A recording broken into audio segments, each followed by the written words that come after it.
further ado, he is an actor whose body of work includes, but absolutely not limited to, Batman, Brave and the Bold, one of my personal favorites, All Grown Up, Final Fantasy X, the Ratchet and Clank video game franchise, and of course, Star Wars The Clone Wars. Today, he joins us to discuss his fantastic career in his craft, GalaxyCon Columbus. Please welcome James Arnold Taylor. Hey!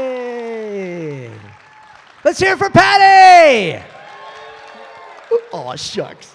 Come on. Yeah, I thought this would be more fun. We get to hang out and stuff. Yeah. We always have a good time. Now, I have a stage show that I do, but I thought we'll do bits and pieces of this stage show, but I want to interact with all of you. I want to hear from you and get more questions and stuff, because when I do the show, I don't get to answer as many questions. So we're ready to have a good time then? Okay. So now normally, you wouldn't do the introduction, right? I'd have this big introduction. You guys want to see the introduction? I may skip around in it, but we'll check and see how the sound goes here. This is the big. So normally it's it's all quiet. It goes dark, and then this happens. Ooh. Oops, not that. No, that's not it. This happens. Here it is. Oh, it's exciting, and I'm not. You can't see me at this point, so I'm not here. The human voice, an instrument, a work of art, a tool for communication, information, education, and other words that end in shush. The human voice is also a source of entertainment. When used properly, it can tell stories with passion, conviction, and drama. The human voice can be manipulated to change from its normal sound and frequency to other tones, characters, and creatures. Pitched up, down, thrown all around. And in a world of millions of voices, now one man will become many. We are not alone out Plo Koon, Plo Koon. How we like that? Oh, great Scott! No need to panic. Captain Money Jack. Just your friendly neighborhood Spider-Man. Bit of Atlantis Scorpion. Alright, we get it, blah, blah, blah. Yeah, see, Get ready for an adventure unlike any you've ever... Okay, you get the point. I keep going and then I go more, right? And then what? Oh, let's get to the big end. Please help me welcome to the stage. Welcome to the stage. Every voice you've heard and will hear, including this one, is James Arnold Taylor. And then you go crazy. Look at you did your part. Ah, see, that's His version good. is better than mine. No, that's pretty cool, huh? So, okay. So that's that, but normally I go into a whole thing about being a voice actor and all that, and I'll do some voices. I'll do a bunch of voices with you, but I thought it'd be fun if we get to kind of hang out, ask some questions. Is there anything that you've not got to ask me? You've asked me many questions many times. Every time we talked, it's always been groups, and we talked about Star Wars stuff. Yeah. So now that I have you solo, the first thing I always ask solo guests is, okay, how did you find yourself into this facet of performing? I am very different than a lot of voice actors in that I'm very small. No, I always wanted to be a voice actor. Ever since I was 4 years old, I wanted to be a voice actor. I saw some footage of Mel Blanc doing voices in a small little room on a big microphone and going, what's up, Doc? And I was like, that's a job? I want that job. And I always loved imitating people and doing voices. And so I really pursued it with a passion. So when I was 12, I started developing a stand-up act. And then when I was 16, I got to do stand-up comedy at a local club in Santa Barbara, California, where I'm from. And then from there, it just all snowballed. I went to the local radio station. So see, this is the thing. You got to be persistent. I went to the local radio station and said, how do you get into radio? And I started sweeping up. I worked for free. I would watch the DJs do their shows, and then I would go in and sneak into the production room at night and do fake shows. And then one night, like out of a movie, Patty, it was like they call me up and they go, the overnight DJ didn't show up. You're on, kid. And I was like, all right. Awesome. I was Johnny Test. And I kind of sounded like Johnny Test back then because I was like 16. And but do I have it? Let's see. Oh, I bet I have a picture. Here's a picture of me, 16 here. There'll be some photos here. That's me. That's me at 16. I used to get, people used to stop and think I was Anthony Michael Hall. the nerd from 16 Candles. Oh, did it not show up? I think he's trying to. Okay, there I'll you play go. it. He's got it up now. Wait. I'll play it again. Hang on. Here it is. There I am. Look at that. Aw. I wondered why they didn't go, aw. Normally when I play that, everybody goes, aw. Yeah, so that's me. Look at that. Boy. Before the beard. Before the dark times. I like that shot. You know, it's That's like a DJ. America, That was, yeah, look I at like that. the pointing shot. America will be the first on the moon. That's right. So that's me through the years. Yeah, look at that. That's pretty cool. So anyway, so there you go. Oh, and I used to work for Moviefone. Do you guys remember Moviefone? So there was Mr. Moviefone. I was not Mr. Moviefone. I was the other voice of Moviefone that told you, well, I would do the trailers. So there was like a trailer for Jurassic Park, you know, and something has survived. And I had to do the sound of a T-Rex. And I did the T-Rex. You guys want to hear the D. Bradley Baker, eat your heart out. This is me. Now, everything you hear here is my voice. Listen.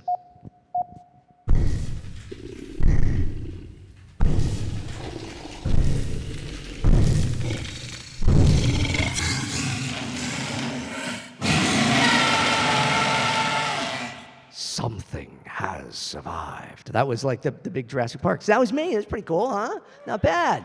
Little kid in his room. That's not too bad. Okay, yeah, thanks. Cheap applause. Anyways, hey, by the way, I see Abby there. You see Abby? Abby, get up and stand up and embarrass yourself. Stand up and say hi.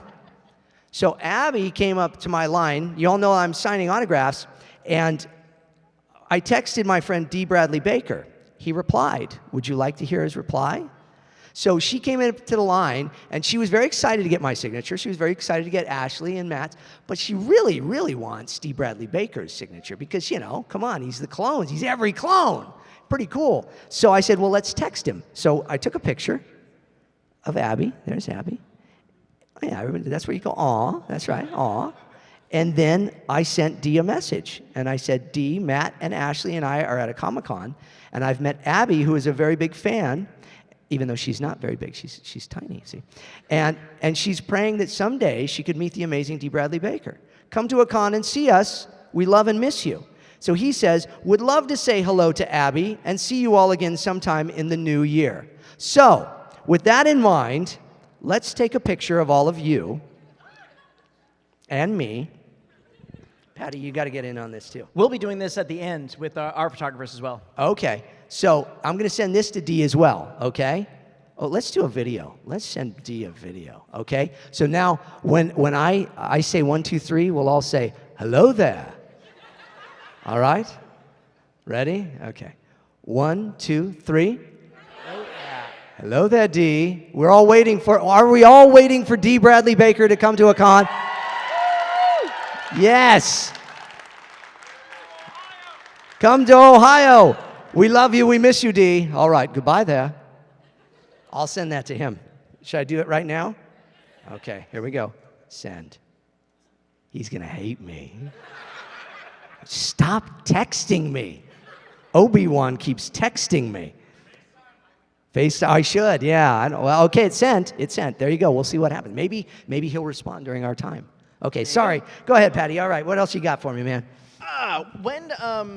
So yeah, you were again broadcasting that side of it way too, and it seemed like you really want to get in the character work. Yes. When did you feel like maybe you didn't necessarily get your toe in, but when did you feel like you were firmly in it? What was the gig that made you realize, okay, I'm in this now? This is great. I don't know if I've talked about this much. Because see, I'm always so busy doing my show. I like this.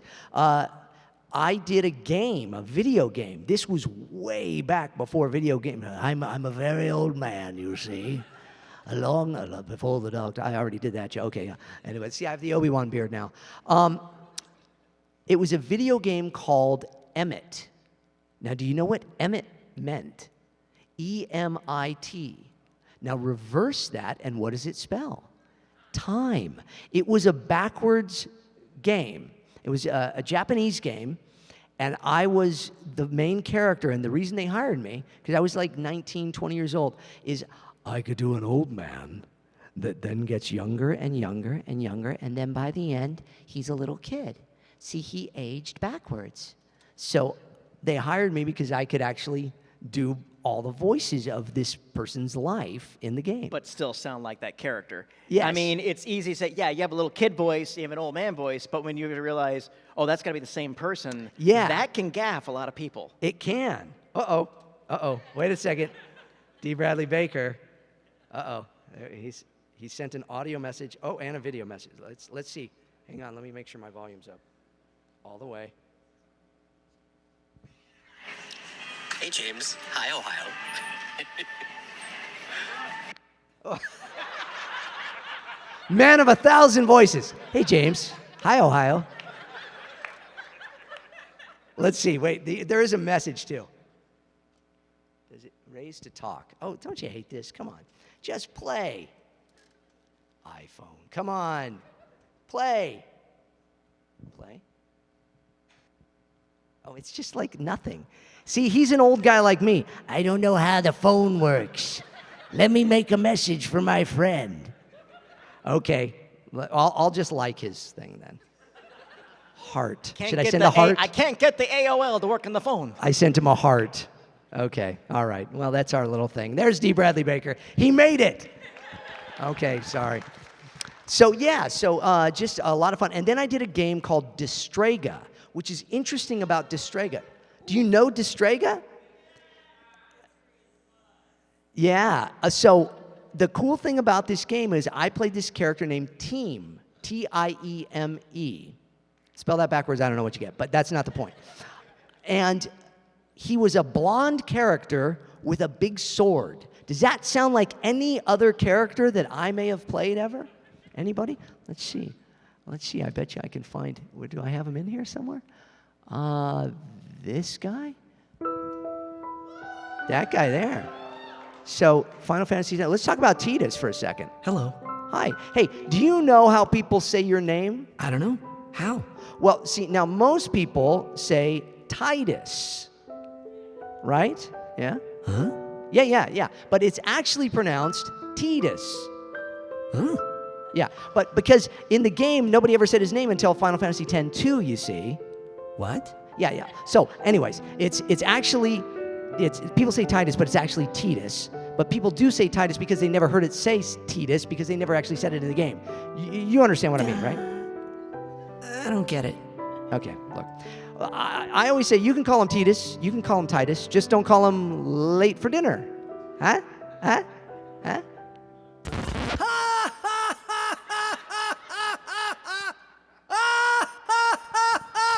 All right, that's enough. That's enough of that guy right there. Yeah, there's the laugh, huh? Okay. Sorry. Anyways, I digress. But so it was kind of funny. Some of my first work was playing another blonde character with a big sword in a video game. I don't know. I got typecast. Yeah, I guess so. I'm huge. I'm dashing. You know, they look at me, they go, big guy with a sword, yeah. Well, that's always interesting too because not a bag on the peers or anything, but there are people who have very good specialities. There are some that are really good at character voices. Sure. There are some that are good at impersonations. Yeah. You know, and then if they're doing a legacy character or translating a character from live action like you've done, you seem to be the triple threat. You kind of have kind of done all that stuff. How much do I owe him for that? Oh yes, thank you. No, thank you. That's very nice. You know, so it is one of those unique things, and maybe because, again, I always have just loved the craft of voiceover. I always really wanted to be able to escape. See, when you're 5'4" and 120 pounds soaking wet, you gotta, you know, it's like, okay, I gotta figure out how to do other voices. So nobody expects, do Fred Flintstone to come out of a guy like me. They expect Johnny Test. But so I always kind of loved doing those and hiding behind those voices. And what we call it in voiceover is voice doubling. So rather than just doing an impression or a characterization or a caricature rather, like Dana Carvey. Dana Carvey would do, you know, he would do Johnny Carson and he would sound like this. We got a wild shot. I know none of you know who Johnny Carson is, but I grew up loving Johnny Carson. So he would do Johnny Carson. Well, the truth is Johnny Carson's voice is right down here, you see. We got a big show for you tonight. So if I'm going to speak like Johnny Carson, I have to actually do that. He would do this. So there's difference between that. Or when people do Christopher Walken's voice, You know, it's crazy because this voice was your grandfather's. No, I'm sorry, it's a different story. This watch, okay. This watch I got here, Patty, was your grandfather's. So I doubled for Christopher Walken in a video game, and then a review came out for the game, and they said, Christopher Walken's fantastic in this game. Oh, all right, bonus, okay. And Jay Baruchel, I voiced double for him. So for How to Train Your Dragon, I'm Hiccup. And then I'm also Fish Legs in How to Train Your Dragon, which is really cool. And one day, they had Jay Baruchel come in, and they said, we need you to redo this line. And he said, why? And they said, because it's not you. And he said, that guy's good. So I thought that was pretty cool. That was fun. I fooled even him. And then Christian Bale, I did his stuff for Batman. And he was, he was very serious, Batman. You know what's weird is by the second movie, he was doing this on Batman. It was weird. It was like it changed. But I did his stuff, and for the video game of that, they played him a trailer that was mainly my voice and not his own, which was funny. And he didn't know the difference either. So that's the trick with a voice double. That's not me patting myself on the back. It's like the trick when you do voice acting. So if you're somebody that does voices, learn to do whatever in that person's voice. So, well, wait a second, Doc. You mean to tell me that you built a time machine out of a DeLorean? The way I see it, if you're going to build a time machine into a car, why not do it with some style? So you got to be able to say those lines, but then, well, you also have to be able to, just order a sandwich. Yeah, can I have, a ham and cheese? And, whoa, wait a second. Hold the mustard, Doc. That's right. Great Scott. Marty doesn't like mustard. So you have to be able to say whatever in those voices. That's kind of the trick to a voice double or a voice actor doing somebody's voice. Like the great Phil Hartman, he always said, Yeah. I don't do impressions, I do impersonations. Yeah. Because he was that midpoint.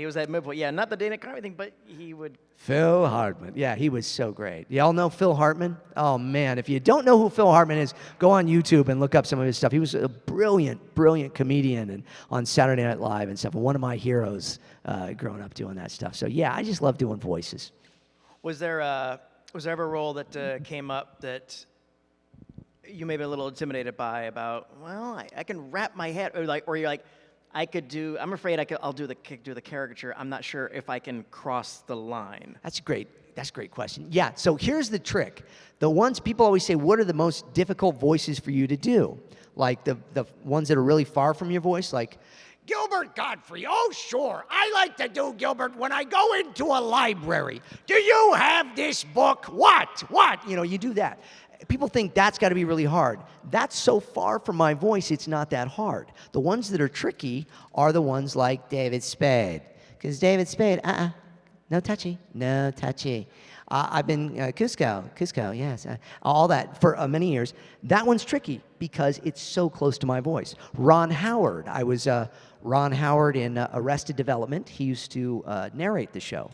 And so I would do his voice doubling. But the thing is you hear my regular voice is right here, and Ron Howard's voice is right about there. There's really no difference. So it's tricky to get there. That's harder to get there than, here's one that nobody ever guesses. I am Andre the Giant's voice double for all the Princess Bride video games and things that they do. So nobody expects anybody want a peanut? That comes from me. Because I'm only this big, you see. I'm not a... And I walked in, and the director's like, no, where's the guy? And I'm like, hi, it's me. I'm here. And then I got on the mic. All right, my way is not so sportsmanlike, yeah. And it's fun. See, it's fun to do that voice. So those ones are trickier only in trying to fool people or get them to actually believe it.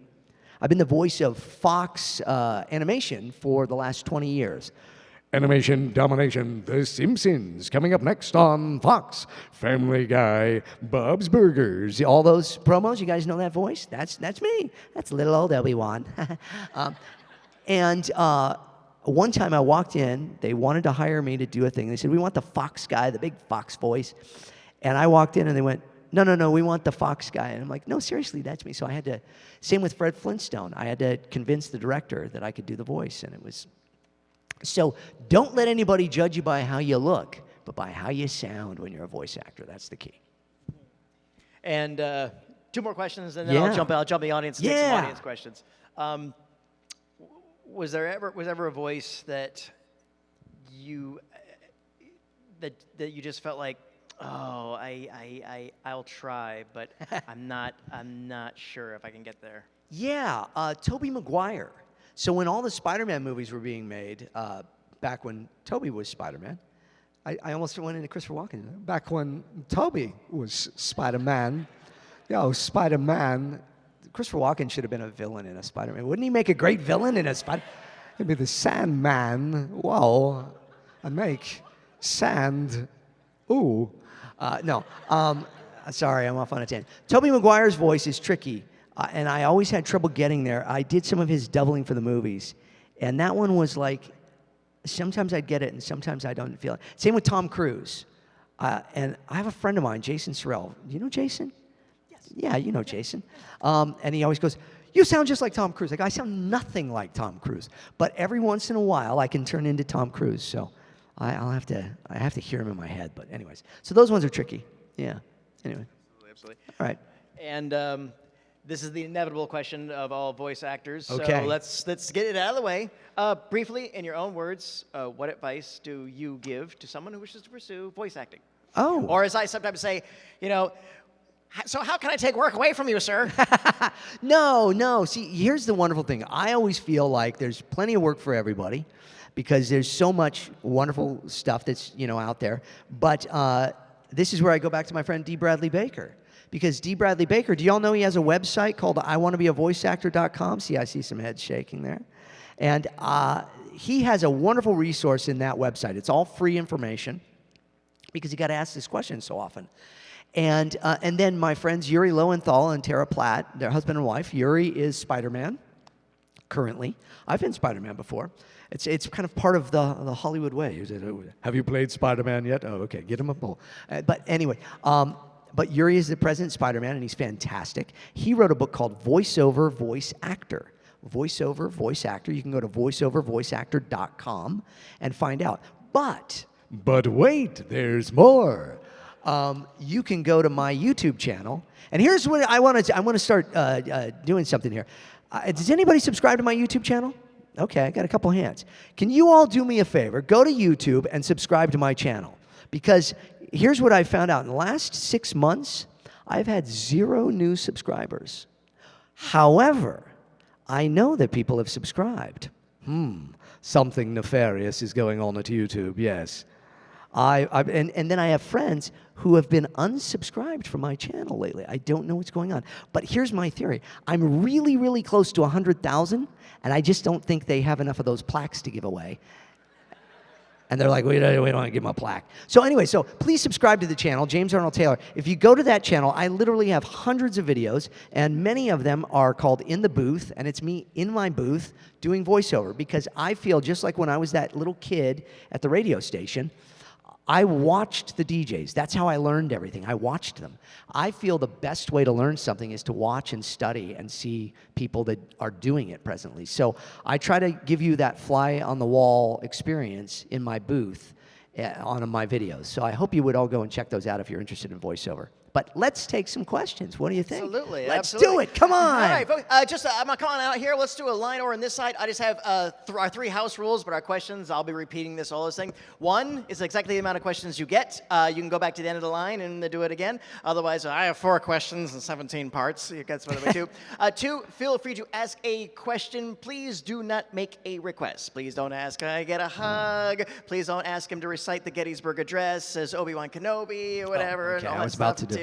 Just all that fun stuff. And 3, by all means, I'm going to ask you your name. Go ahead and give us your name. Go ahead, jump right into your question. That way we can get more of it all through headlining. So with that being said, who wants to be our first player? All right, come on. Oh, look at that. Hey, what's your name? My name's Andrew.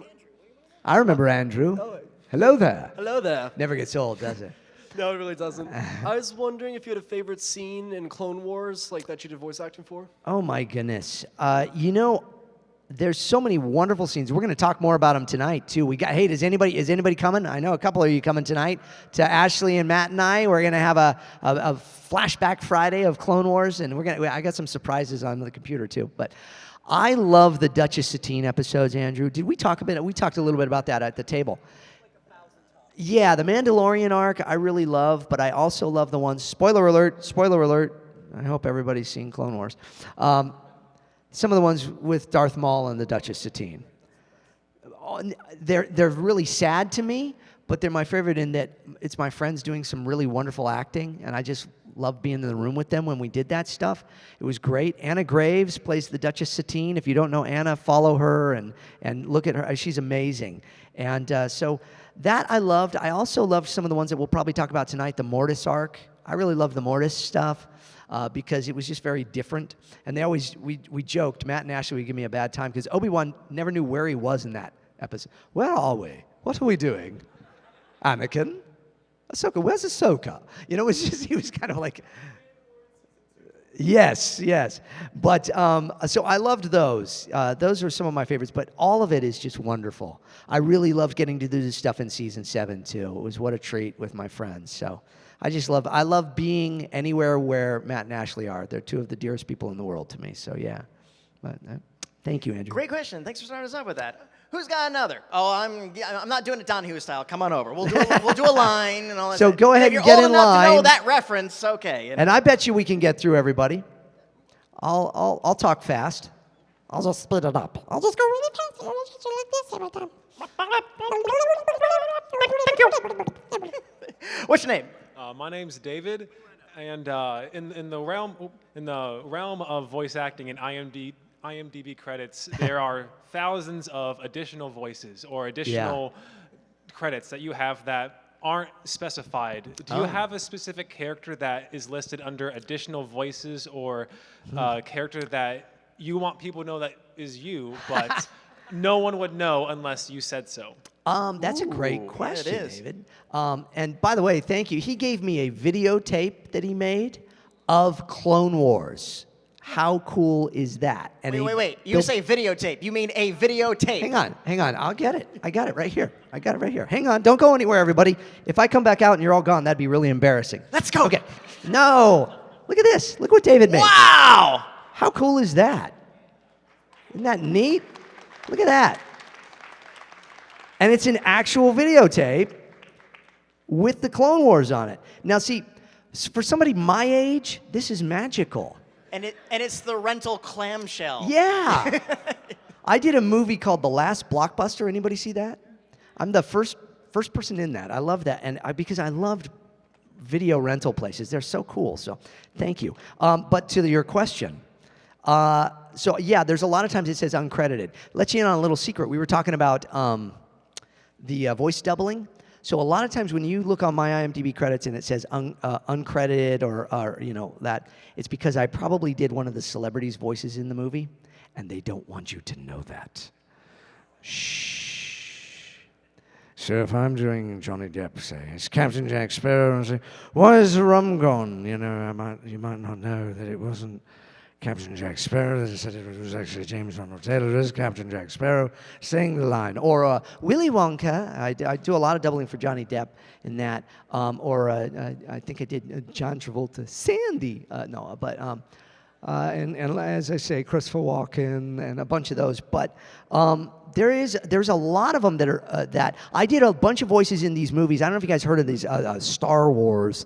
There were the last 5 Star Wars movies that came out, The Force Awakens, and in fact, in Force Awakens, Matt Lanter and I did. I bet you I could find it, but there's that scene where the two stormtroopers are walking in, and Kylo Ren's having an attack, you know, his little hissy fit, his little emo attack over there, and they turn around and go away. Matt and I actually did voices for those guys, but it was they had to cut it out because there was too much noise going on. But we were like having a stormtrooper conversation. See the new T500s? Yeah, those are pretty good. Okay, let's go over here. Yeah, and it was one of those. It was very funny. But so in all 5 of the Star Wars films, Solo and the Jedi, you know, Last Jedi, all of those, I do a bunch of different characters in those. So a lot of stormtroopers, a lot of bad guys, a lot of good guys, a lot of aliens. When Finn's getting water in Force Awakens and the alien is there and he goes, blah, blah, blah, blah. That was me. All right, cool. And then in was it Last Jedi? With the casino scene. I know not everybody's crazy about the casino scene. There's that little guy on the table going, place your bets, all bets are off. That's me, so that was pretty cool. And then a bunch of other characters and stuff. But so those are the ones that end up kind of being uncredited outside of celebrities. So look at that. Did I kill enough time to answer? No, yeah, sorry. Yeah, I see. I had this thing. I do this at the beginning of the show, so I'm gonna do it real quick. Who wants some treats? Okay, I'm gonna. You know what I like about being on stage with you, Patty? Not only that because you give treats, but we're about the same height. I mean, you're just taller than me, probably, yeah, right? I don't know. He's a little taller. Might be. I don't know. Yeah, his hair is taller. See? Yeah, he said the hair. Yeah, Yeah. the DMV says I'm 5'6", but the lady. Wow. No. I think she. Oh, my poor Irving. He was short man too. I'll give him an extra inch. I'm 5'4", so yeah. I'm the same height as Michael J. Fox, and I've been his double for many things for years vocally, but. And one of my best friends in the world is a fellow by the name of Tom Wilson. Do y'all know who Tom Wilson is? One? Tom played Biff in Back to the Future. And it is very funny when we walk into a restaurant or any place together because the height difference is tremendous and it's so fun. But all right, now my arm is all right. complete. Now everybody. We got another question? Now everybody who asks a question gets a piece of candy. All right, what's your name? My name is Aiden. Aiden. I want to know, of all your roles that you've done, which one is your absolute favorite? See, Aiden, the thing is it's like children. I can't choose a favorite. That wouldn't be fair, would it? There's so many. What I try to say is whichever character I'm doing at the time. So if I'm doing Obi-Wan Kenobi, well then clearly Obi-Wan Kenobi is my favorite. If I'm doing Jedi Master Plo Koon, then Kotoya. He's my favorite. If I'm doing Johnny Test, and he's totally my favorite, right? If I'm doing Hiccup, then Hiccup is my favorite. Fred Flintstone and Fred Flintstone, Yabba-Dabba-Doo is my favorite.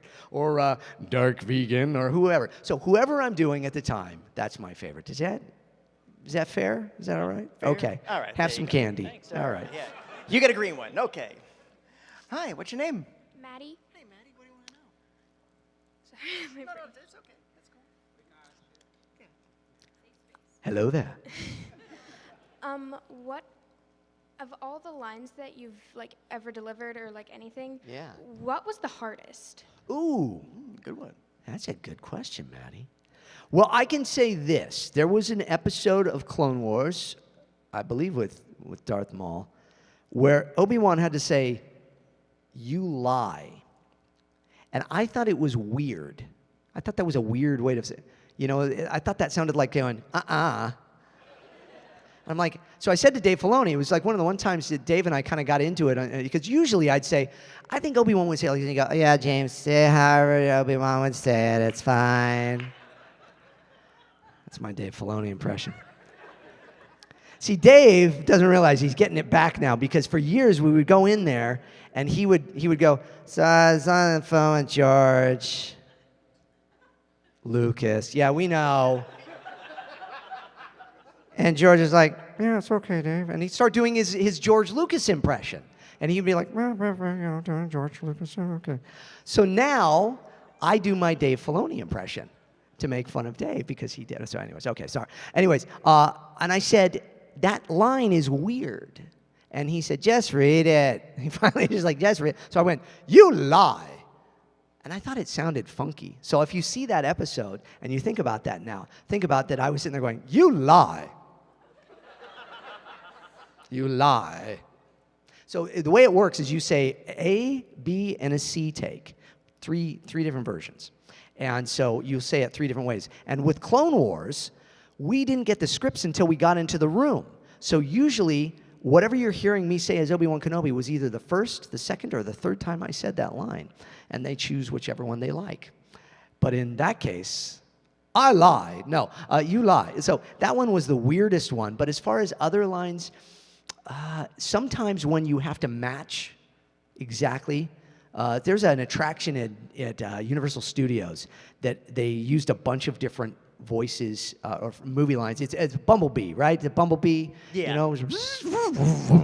And then he speaks in movie lines. And they didn't want to spend all the money for the rights to the movie lines, so they hired me to come in and do a bunch of the voices.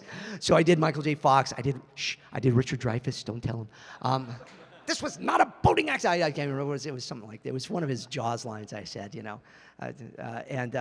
What was it? You got any better ideas? That's what it was. Yeah, it was. You got any better ideas? That was funny to say. Say I it don't with me. need this working class hero crap. Yeah, that's it. Yeah, that's good. So those ones are tricky because you just want to get it exactly right. So I don't know if that fully answers your question, but I blathered on for a long time, so I hope that.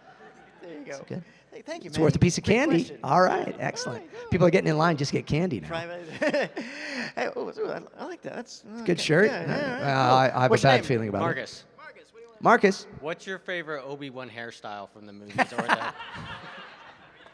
Well, that's a very loaded question. Yes, it is. Oh my. I do kind of dig the mullet, you know. I think I have. Because I grew up. I don't think I have any pictures of me with a mullet in there, but yeah, I sported the mullet for a time there too. But although Kenobi, I thought he had a pretty good hairstyle, right? They kind of cleaned it up. They tried to we're not going there again. Yeah, I'd say I dig also Phantom Menace. I like his hair in that. That's because when you saw that, the cool thing about it was you were like, well, that's Ewan McGregor. But then he opened his mouth and he was Alec Guinness. That was the most impressive thing to me when I first saw that movie. He says, I have a bad feeling about this. It's not about the mission, Master. Something more elusive. And I went, wow, he's doing Alec Guinness. These aren't the droid. He's doing that, but in a young voice. And I thought, wow, how beautiful is that? So I give him credit for his hair. I think the hair probably is the reason why he was able to do it. But no, anyway. So yeah, I hope that answers your question. Have There some you go. candy. You asked Obi-Wan questions, so you get a blue one. Oh, look at that. That's good. Hello, citizen. What's your name? My name's Daniel. And, Hey, Daniel. Hey there. I was wondering, have you or would you ever attempt to voice a female character? I have.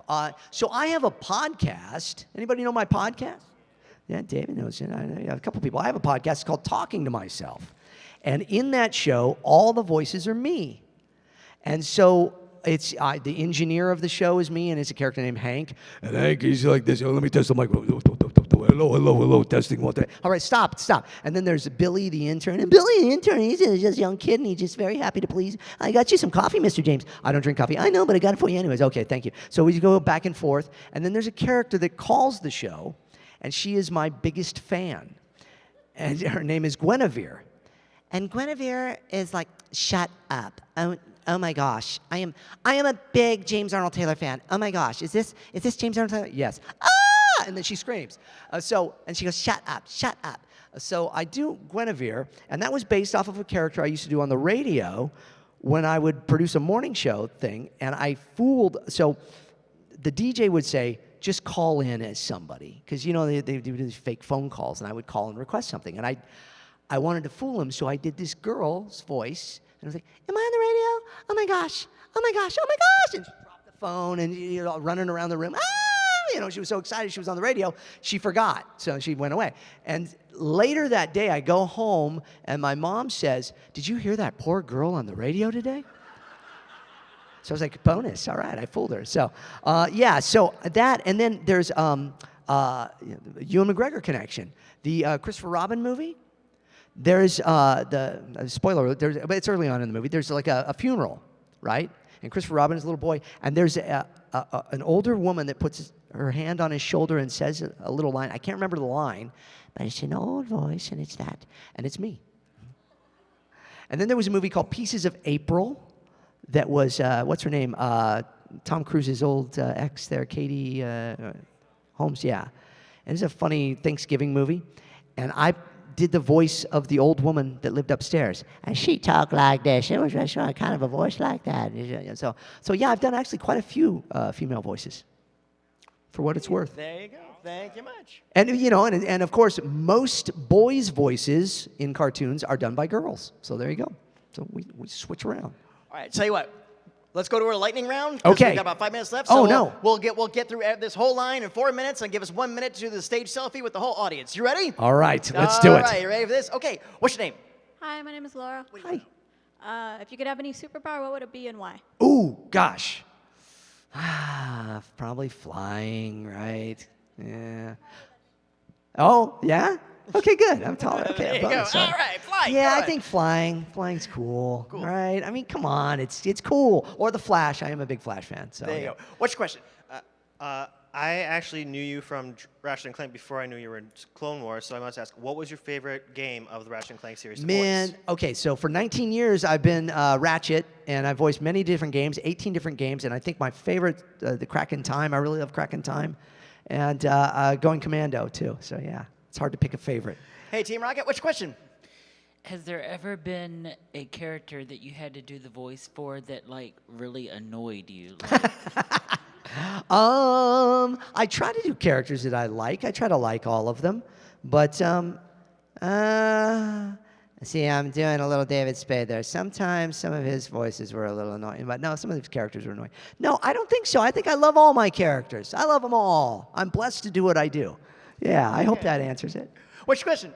If you could voice any character that you haven't voiced yet, who would it be and why? Oh, I'd love to give a shot to the Joker at some point. Ooh. Yeah. That would be wonderful, yes. Or Bugs Bunny. Or Daffy Duck. You're despicable. Yeah, I'd like to do him, yeah. So. What's your question? Tip for taking care of your voice when you speak for a living.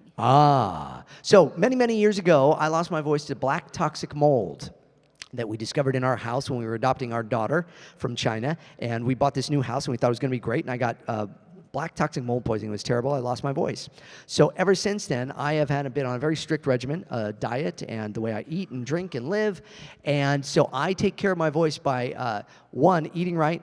I don't do any caffeine. I don't do any alcohol. I don't do really a lot of sugar. I don't do any gluten. I don't have any fun. No, I'm kidding.